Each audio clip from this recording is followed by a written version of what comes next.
Welcome to Secret Story. I was waiting to catch my flight to a conference when I saw a woman come off the top of the escalator near my gate who I could have sworn I'd seen before. Try as I might, I could not take my eyes off her as she crossed the concourse towards me and sat down a couple of rows away. I shook my head to clear it and went back to the report I was reading. A few minutes later I noticed a movement and saw her walking away toward a coffee shop. I decided I had to speak to this woman and find out if I actually knew her or not. I got up and followed her over to the shop, watching her ass sway back and forth as she walked. She looked to be about my age with shoulder-length red hair and a very trim figure. A black top and skirt were cut to draw the eye towards her waist, and as I watched her, my eyes drifted down to see her stockinged legs and short heels. I got in line behind her with a young mother with twin boys between us. The boys were obviously excited about their first plane ride and were giving their mom everything she could handle. As she paid for their juice and her coffee, I could see that she would be having a tough time getting everything back to her gate, so I asked her, "Which gate is yours?" It turns out it was the one just past mine, so I offered to carry her coffee to where she was going to sit. I got my own coffee, picked hers up and walked with her back to her gate. She sat down and thanked me for my help before I went back to my spot near my gate. As I got near where I had been sitting, I noticed the woman who I had originally wanted to talk to sitting nearby. I caught her eye and smiled. She smiled back and said, "That was very kind. It is so nice to see people performing random acts of kindness these days, it is so rare." "It was nothing, I have a busy lad of my own, I know how tough it can be to travel with kids," I replied. "Still," she said, "it was a nice thing to do. I'm Janet." And she stuck out her hand that I reached out and took it and said, "Steve. I used to have a girlfriend named Janet when I was in high school, she was a redhead too." "Oh my God," she whispered, "it can't be you. I wouldn't have recognized you in 1,000 years." "Ouch," I said, "I never forgot you." "Gway with you," she laughed, "I never said I forgot you, I just wouldn't have recognized you." "Gway with you," that's what she always said when she realized I was teasing her. "So you're married then?" she asked. "Divorced last year," I replied. "I have a son, he's 10, and lives with his mom in Vancouver." "Oh, I'm sorry," she said. "Shame it didn't work out." "I'm not sorry. We're both happier now that we live 3,000 miles apart." "What about you?" I asked. "Never married," she replied. "Came close once, but he turned out to be a little too old-fashioned for me. Wanted me to quit working and stay home to raise his kids." "Yeah, the Janet I know was a little too ambitious for that life," I chuckled. "Anybody special?" "Nope, enjoying the single life," she said. "Where you headed?" "Orlando, off to the big IT conference this week." "You?" I asked. "Oh my God, me too," she exclaimed. "We definitely have to get together for dinner or something through the week." "For sure," I said, and our conversation turned to family and mutual friends that neither of us had seen for years. We came from nearby small towns but went to different high schools, so there were only a few people we had in common. Then our flight was called and it turned out we were seated only 2 rows apart. "I'll drop up once we're wheels up," I said. Our conversation continued throughout the 4.5-hour flight, and before I knew it the seatbelt sign came on as we neared Orlando. I sat down and began to reminisce about our teens, and how we made the decision to stop seeing each other to attend different schools. I remember her saying if it was meant to be, it'll be. Maybe she was right. We met at the luggage carousel again and agreed to meet the following night for a drink and dinner after the conference. We exchanged phone numbers and email addresses and headed off to our hotels. All that night I couldn't stop thinking about her. I drifted off to sleep. The next morning, I was at the registration desk at the conference and I saw Janet walk by. She caught my eye and waved and motioned for me to call her.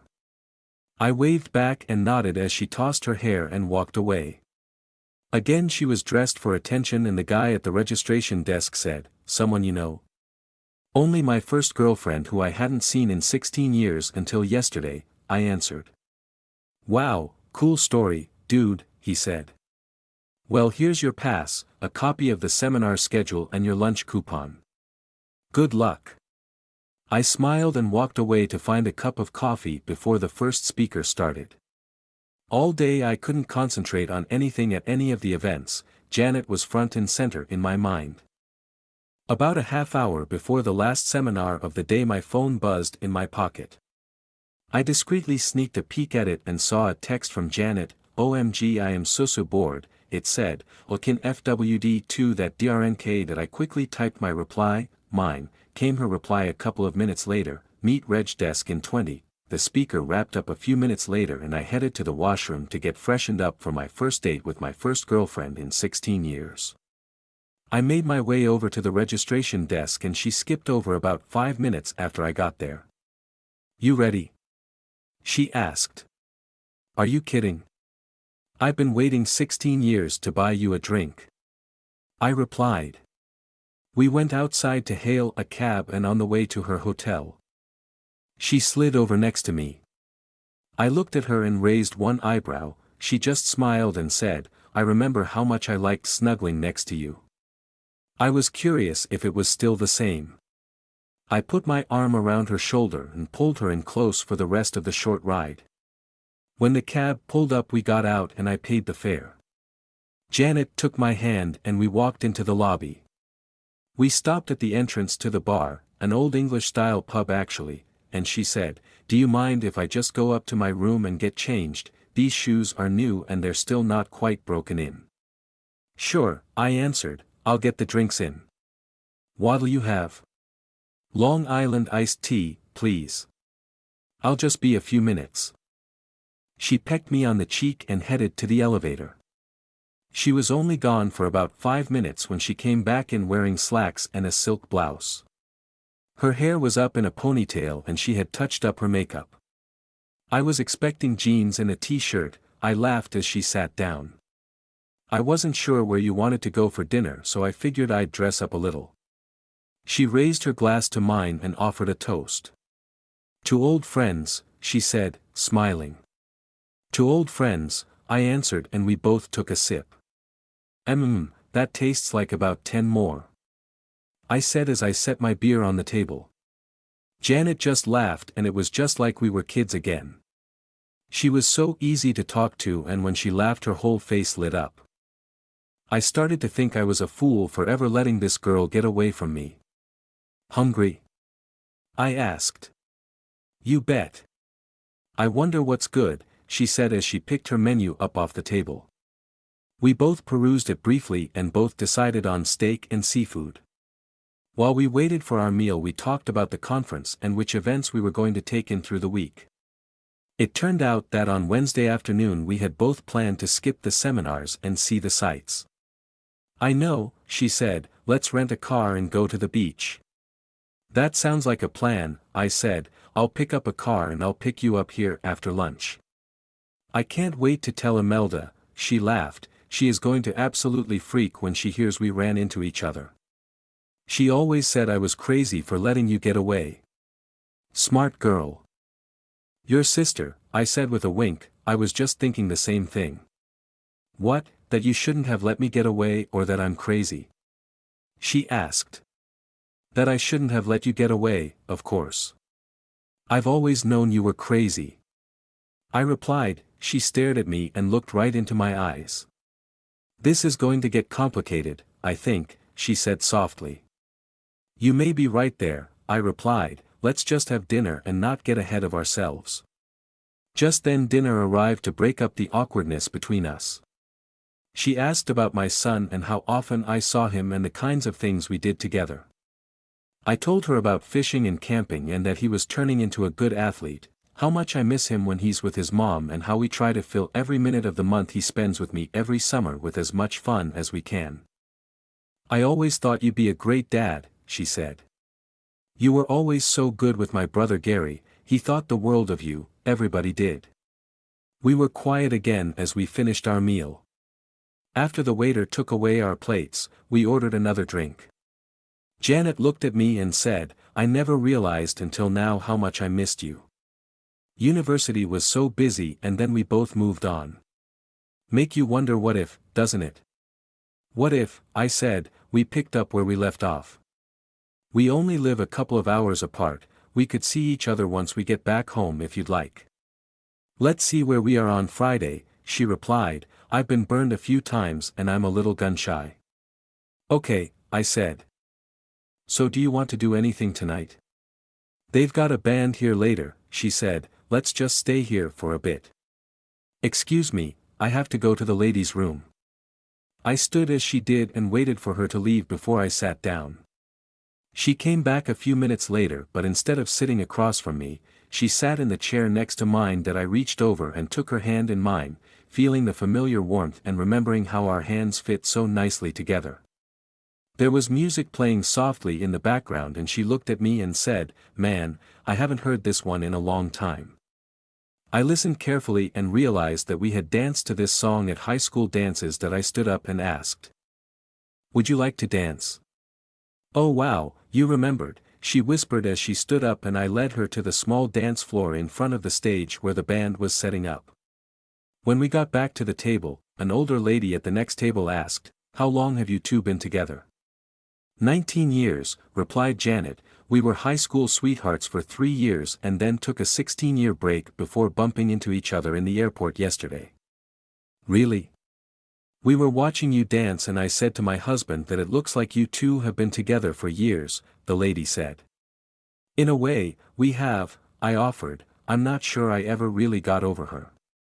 Janet looked at me and whispered, "Me neither." Then she turned to the lady and thanked her for her kind words. She sat back down and I excused myself to go to the washroom. When I came back, Janet was gone, just the bill for our meal and drinks was on the table. I picked it up and saw a hotel room key envelope underneath it with the number 407 written on it and a lipstick print underneath. I waved the waiter over, paid the bill and turned to go. As I did, the gentleman at the next table whispered, "Good luck," and his wife winked at me.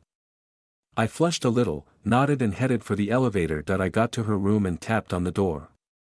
It opened almost immediately. Janet was standing there in a long negligee, her hair down from the ponytail and a drink in her hand. "Come in," she said softly. "Drink?" "Whatever you're having," I replied. "Are you sure this is what you want?" "Garter belt and stockings." "You are breathtaking," I whispered, "even more beautiful than I remembered." "Excuse me," I whispered, "I'm going to do something I've wanted to do for a very long time." I said, "And then I'll go downstairs." "Good idea," she answered. "When you get back, we can fulfill another couple of fantasies." I dressed quickly, not bothering with my tie or jacket, and took the elevator down to the main floor. I made a quick trip into the men's room at the pub, and as I was waiting for the elevator, the older couple we had been talking to at dinner came over. The lady looked at me with a smile and said, "So, was she worth waiting for?" as she wiped a trace of lipstick from my face. I just raised my eyebrows and smiled as I turned towards the now open elevator door. She, her husband and I rode up in silence until the car stopped at Janet's floor. The gentleman nudged me with his elbow as I moved past him and winked at me as I exited the elevator. I quickly went back to Janet's room and let myself in. The shower was running and there was a note on the desk, "Join me." I slipped quietly into the bathroom. She turned back around. I turned off the water and reached out for a towel for each of us. We got out of the shower and dried each other off a couple of minutes later. I excused myself to the washroom. As we snuggled together, she said, "If I had known it would be that good, I never would have waited." I said nothing. I just kissed the top of her head and pulled her closer. I realized she was asleep. I didn't move. I just lay there wondering if I should stay the night or go back to my own hotel. Stay, I thought as I closed my eyes and allowed myself to drift off. I awoke quite early, a little disoriented at first, but the memory of the previous evening came back as I recognized the incredibly gorgeous woman beside me. I slipped out of bed quietly so as not to disturb her before going into the washroom for my morning ritual. I got dressed and was just about to leave her a note when she stirred. I went over to her and sat on the bed beside her as she rolled over and gave me a soft sleepy smile. "Sneaking out on me?" Janet asked. "I have to back to my own hotel to get cleaned up for the day," I replied. "I'll see you later at the conference, we can talk about the rest of the week if you like." "That's a plan," she mumbled. "Text me later," and she rolled back over to get another hour's sleep before starting the day. That I went to the lobby and asked the desk clerk to call me a cab. It only took about 10 minutes to get back to my room, a quick shower and fresh clothes, and I felt like a new man. A quick breakfast and another cab ride and I was back at the convention center. Attending the convention that day was pretty much a waste of my time and my company's money, as all I could think about was my incredibly good luck in meeting my old high school girlfriend and finally. After 16 years. As I recalled the events of last night, in anticipation of what might be coming for the rest of the week. About mid-morning my phone buzzed, and a quick peek showed it was Janet checking in. "Last night was awesome. Let's do lunch and talk about tonight," showed on the screen. That I smiled and texted back, "Sure, can't wait." After what seemed an eternity, the morning session ended and I made my way to the reception desk to meet my old girlfriend. A few minutes later she appeared, looking fabulous. Every man turned to watch as she walked over to me, gave me $1,000,000 smile, and kissed me hard and full right in front of the 24 or so mostly men milling around. "Get a room you two?" someone shouted. Janet laughed and said, "What an interesting idea," as she raised her eyebrows. "We only have 45 minutes, I replied. "This afternoon's session is the real reason I came down here. I'd have a tough time explaining to my boss why I missed it. We've waited all this time, we can wait another few hours." Janet pouted and nodded in agreement. "Okay, but you'll have to make it up to me later," she whispered, and we went off hand in hand to get some lunch. That we found a table away from most of the other diners and one seated. She looked at me seriously. "So, where's your head at in the cold light of day?" she asked. "I really haven't stopped to think about it much," I answered. "I haven't been able to think about much all morning other than how crazy this is." Janet nodded. "Me too. Mostly I've been trying to figure out where this might go. I think we should just play it by ear and see where we are at the end of the week." "That works," I answered. "So, what's on for tonight?" I hoped of course it would include a continuation of last night's fun.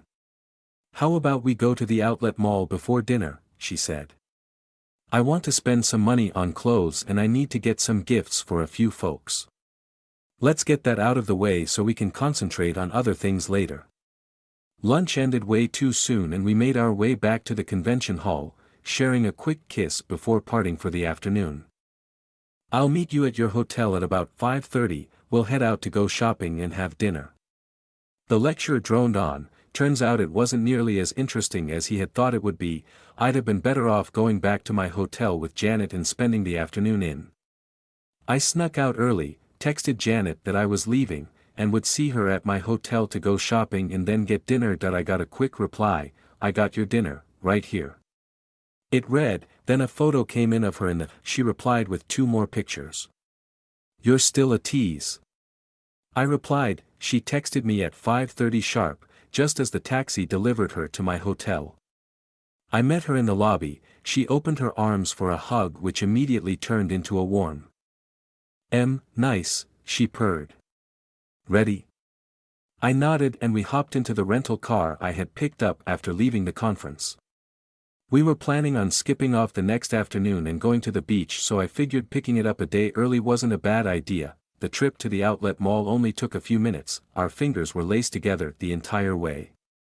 We wandered through the stores. She looked at shoes and dresses while I just watched her, fascinated at how beautiful she was.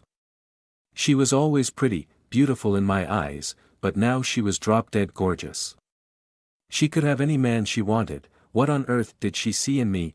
I had been converted from chauffeur to bellhop as I volunteered to carry her bags around as she shopped. "Now we need something for you," she said suggestively. "I'm fine," I said, "I don't need anything." "Weren't you saying you wanted to look for golf shoes?" she asked, hands on hips. "Yeah," I answered. Well, there are 11 shoe stores here, one of them must have golf shoes in them. She leaned in and kissed me. Off you go, I want to go to a couple of more stores to see if I can get something for tonight. Catching her drift, I hustled out of the store and to the car to deposit her shopping bags before beginning my search. Every so often I would get a text from her with a picture of her holding up something lacy. I decided that two could play that game and took photos of the shoes I was trying on to send to her. After a half-dozen exchanges, she replied I picked out a pair of shoes and texted her that I was done. We agreed to meet in front of the store we last shopped in. She was carrying a small paper bag. Whatever she had bought in that store, there wasn't much to it. Back at my hotel, dinner seemed to take forever, or so it seemed to me. I was so horny and turned on. While we waited, our conversation stayed mostly rated PG. Dinner came, was consumed and cleared away. When the waitress departed after delivering our after-dinner drinks, Janet looked at me over the rim of her glass. How different would our lives have been if we'd stayed together? I pondered this for a moment, realizing that if we hadn't parted I wouldn't have my son. That thought saddened me, and of course, Janet's intuition picked up on my change in facial expression. What? She asked. It's just that if we had stayed together, neither of us would likely be where we are now with our careers and families, I replied. As much as I love the idea of being with you, I wouldn't trade my life after high school if it meant not having my son in my life. I hear you, she said. She sipped on her drink, but her eyes never left mine. Let's not dwell on the past, let's just live in the now and see what happens. I like that idea, I said. We finished that drink and a couple more. By the time we were ready to go to her room, I was half in the bag. She passed her key card over the reader and opened the door. After you, she whispered, and I felt her fingers trail down my back as I passed her and entered the room. There is rum on the dresser and Coke in the fridge. Could you make us a drink while I freshen up? I went and fixed them up and sat in the desk chair while I waited. A few moments later I heard the bathroom door click and looked up to see Janet. Blue is still your favorite color, right? She asked with her sweetest smile. I stood and we moved to each other. I tried to look into her eyes. It's okay to stare, she whispered, I bought this special for you. You look. I searched for the right words but they didn't come. Wow, was all I could manage. She smiled and reached her hand up to my cheek. You didn't have to go through the trouble, you know. I think you are perfect without all this. I wanted to, and it's no trouble, she said. I remember how you reacted when you saw me in my first. It was blue and you said it was the perfect color for me. I remember that, I said. I remember how I wanted to get you out of it.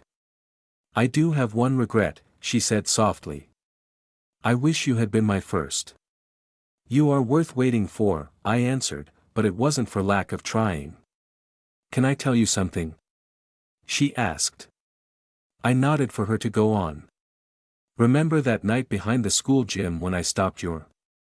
I nodded and swallowed the lump in my throat. I remember, I said. How could I forget? I thought I did at the time. She said. But now I'm not so sure. She swallowed before continuing. Did you ever thinking about me? I admitted. I'm sorry, she said, looking right at me. I'm sorry I did that to you. She kissed me again. Can I do something? Sure, I said. Can I show you? But I did stop, and as we lay beside each other, she turned to me and smiled. Does it get any better than that? I laughed. I don't think it does.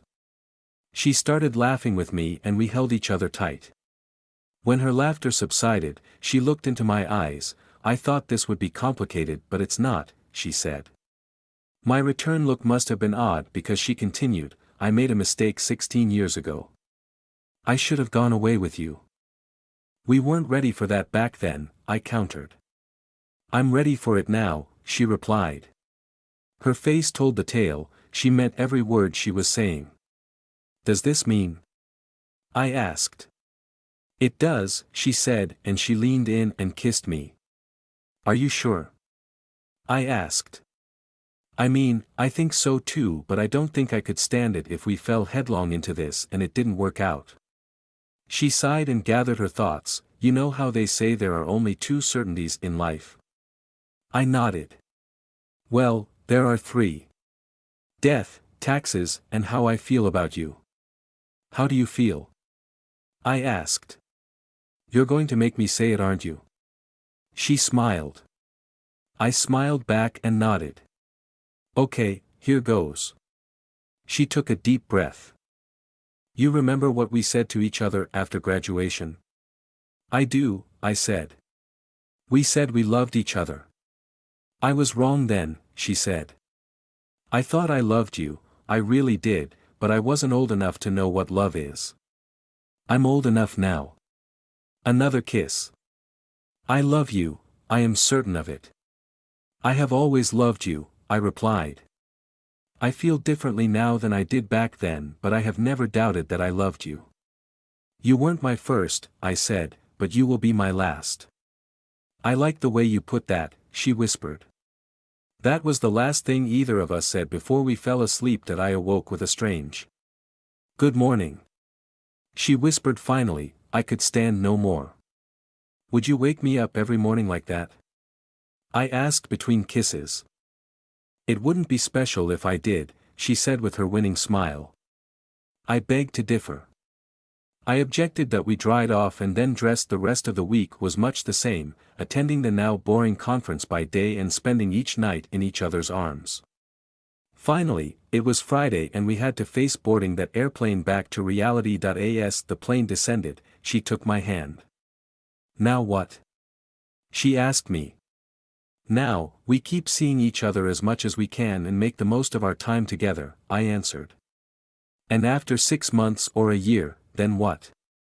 She wasn't going to let this one go. Then we have to decide which of us changes jobs and moves so we can be together every day, I replied. She squeezed my hand tightly. I've been looking for a career change anyway. A month after we returned home, Janet came to visit. It so happened that my son was visiting as well and they got on famously. When we took him to the airport for his flight back to his mom, he pulled me aside. Is she the one, Dad? He asked me. I think so, I replied. Then you should ask her to marry you, he said. Way ahead of you, son. I hugged him tightly and let him go to say goodbye to Janet. As we watched him disappear into the security line, I took her left hand and squeezed it tight, hoping that in a few hours, she would be wearing my ring. The following summer we were married in the church her family attended. The service was simple and brief, the reception somewhat less so. In the wee hours of the next morning, we bid the last of our guests a good evening and looked around at the community hall which looked like a tornado had hit it. Tomorrow, she said as she hugged me. I've been getting ready for this night for a month. She grinned. Her brother had remained to drive us home.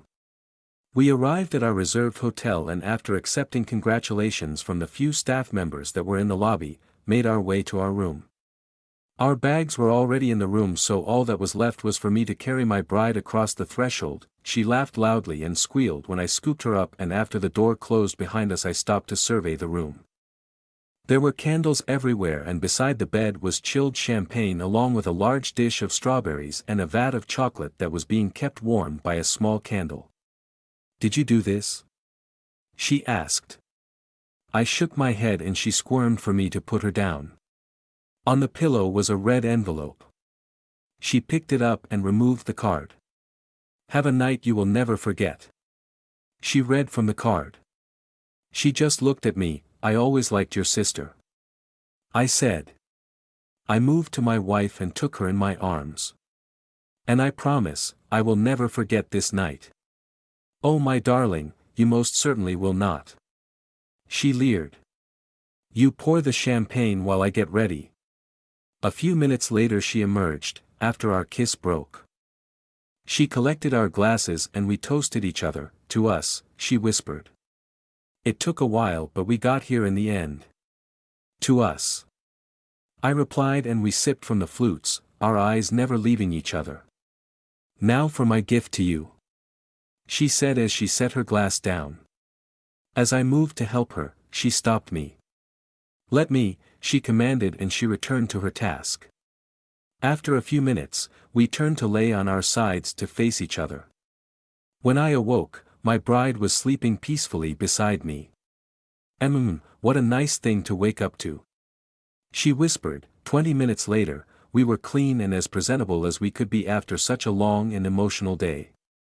We gathered our things and checked out of the hotel, heading for her parents' house to organize the cleanup crew for the hall where we'd had the reception. As we snacked on coffee and sweets, Janet's sister Imelda pulled me aside. Did you enjoy taking the last of my sisters? She teased that I was flabbergasted, which made her laugh out loud. You knew? I gasped. It was my idea. She said. I found my bride and pulled her aside for a private conversation. It was Imelda's idea. I asked her. We'll talk about it later, she said. I'll tell you the whole story.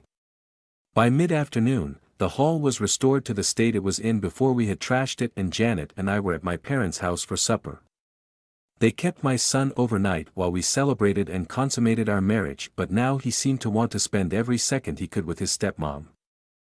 I love you, Aunt Janet, he said. You make my dad so happy. It was a tradition in our family that close friends of our parents were referred to as aunt or uncle. Things were different now.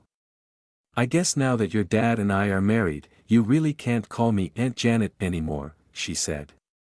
It was a conversation I knew had to happen, but I wasn't quite ready for it yet. I guess, he said. Mom said I could never call you Mom, so I think I will call you my other mother. Your mom might not like that, Janet said. You feel like a mom, to me, he said. It's cool to have two moms these days, she'll get used to it. Janet's eyes filled as she hugged him tight. That night, after we had tucked my boy into bed, we slowly and as quietly as we could. After we finished, so tell me about Imelda, I said. Are you sure you want to know? I'm sure, I said. All right then, she said. It started when I told her that you and I had reconnected at the conference. She said right away that this was my second chance, and reconnected is an interesting way to put it. I said. Shoo, let me tell the story. She admonished me. I told her how I wished that you had been my first, and she said that I still could be. 20 minutes later we were in her bedroom and she was showing me her collection of toys that she and Brian used to get her ready for it. I said. We might as well call it what it is. Fine. She conceded. Is that it? I asked. Not quite, she said. She cast her eyes downward and took a deep breath. Copyright 2024, all rights reserved. No part of this story can be reproduced in any form or by any electronic or mechanical means without written permission from the author. All characters are fictitious, and any similarity to actual people, living or dead, events, or locales is entirely coincidental unless otherwise state.